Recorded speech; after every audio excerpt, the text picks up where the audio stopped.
cool. I'm going to try out this storm simulator, but I am going to use it to cause a crazy snowstorm.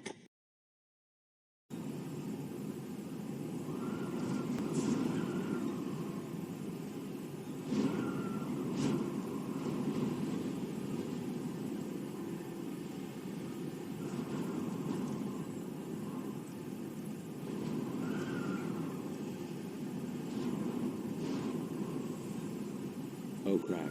Here comes the cops. I gotta hurry home before they arrest me. Let's watch what's on the news on TV. Breaking news in the Go Animate City. There has been a blizzard that has been going on right now in the Go Animate City. It's cold, snowy and crazy outside, and here comes our eyewitness.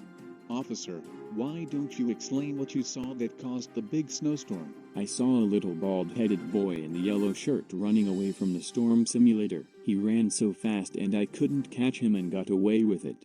Oh, that bald-headed little boy in the yellow must be Caillou. I hope he gets grounded for an ultimately big time by his dad.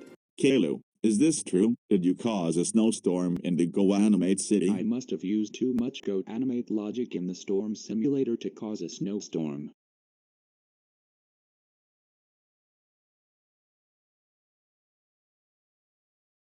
Caillou, do you realize that people could have frozen to death because of you causing a snowstorm? You are lucky you didn't get arrested, but you're still punished. You are ultimately grounded. I mean grounded for 420 days. But Dad, you just caused a snowstorm too. You should be grounded as well. Actually, that wasn't a real snowstorm. It was a fake snowstorm. Get to your room now. No more of your back talk.